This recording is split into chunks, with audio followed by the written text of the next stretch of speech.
Infante Films. How you doing today? We're doing good, despite the kind of weather we're having. It's been a good day so far. All right. So where we headed? We're about to head out the door to go to the United Nations. Oh boy, big stuff happening. Yeah. All right. So Infante Films is at the United Nations. Gonna get a couple videos. Well, we're gonna get a couple videos. Nothing too long, nothing too descriptive. But yeah, we'll see what we can come home with. All right. And we'll give you guys some updates. Meeting with the world powers. Okay, Mike. See you there. Stay connected. Hey guys. Here we are at the UN. Yeah, we just walked out of the office. We got our passes. All right. Next, onward. And you were gonna bring your passport? Yes. Come in handy. It did. All right. It Next- did. thing. I was told I wasn't going to need it, but wouldn't you know it, I did need it. The Charter is the founding document of the United Nations. It was signed on June 26, 1945 in San Francisco after the United Nations Conference on International Organization and came into force on October 24, 1945.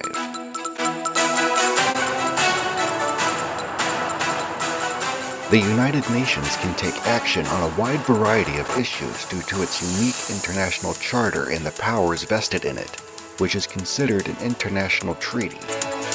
As such, the UN Charter is an instrument of international law, and UN member states are bound by it. The UN Charter codifies the major principles of international relations, from sovereign equality of states to the prohibition of the use of force in international relations. Now President Truman arrives to attend the last session of the conference to mark its official closing, a day which the whole civilized world has awaited anxiously that it might judge results. And the world, as well as San Francisco, rejoices over great progress made.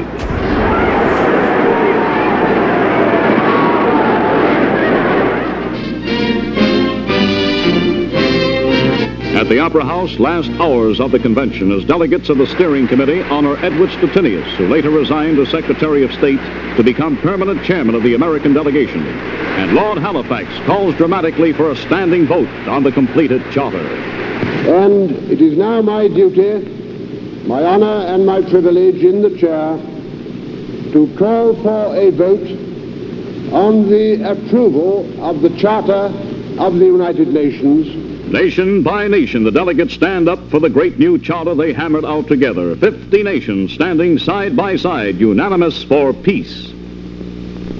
Now, final signing of the charter. China signing first, as the first nation attacked in this war.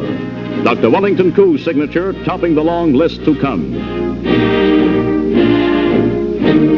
Then for Russia, Ambassador Gromyko commits his country also to the agreements and objectives decided upon, after days and nights of compromise and cooperation. Four main agencies upon which the world now puts its hope. A powerful Security Council having final military authority. A General Assembly representing all member nations. A Social and Economic Council to tackle the causes of war. And an international court to judge any international disputes.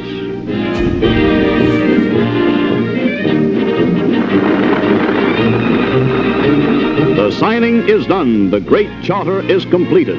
This draft of mankind's deepest hopes already a historic document. As World War II was about to end in 1945, nations were in ruins and the world wanted peace. Representatives of 50 countries gathered at the United Nations to talk about an international organization in San Francisco from April 25th to June 26, 1945. For the next 2 months, they proceeded to draft and then sign the UN Charter, which created a new international organization called the United Nations, which it was hoped would prevent another world war like the one they had just lived through.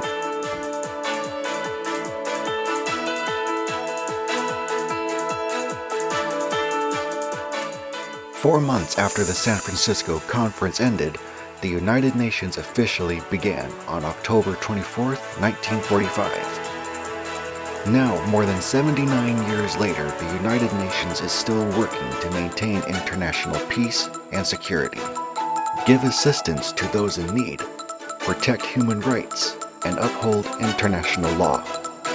The United Nations has set sustainable goals for the year 2030 in order to achieve a better and more sustainable future for us all. Hey, these are, past generals of the United Nations. 1971, 61, 53. We're talking a good 60, 70 years of leaders here. Onward. With many achievements now in its past, the United Nations is looking to the future, to new achievements. The history of the United Nations is still being written.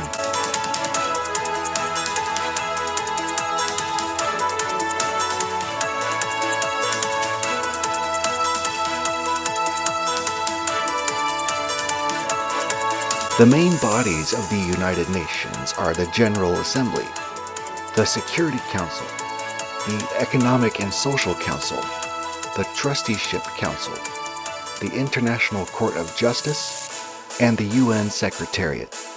All were established under the UN Charter when the organization was founded in 1945. The Security Council has primary responsibility under the UN Charter for the maintenance of international peace and security. It has 15 members. Each member has one vote. Under the Charter, all member states are obligated to comply with the Council's decisions.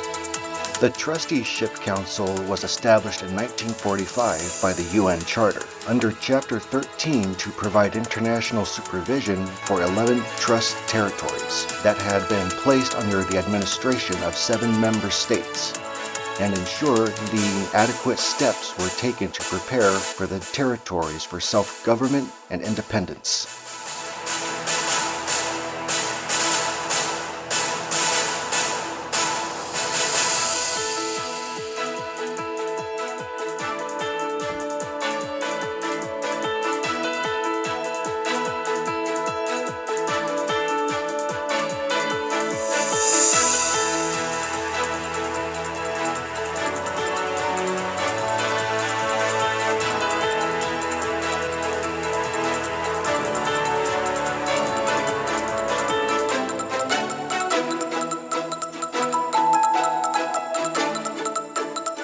Thank you for watching this video on the United Nations.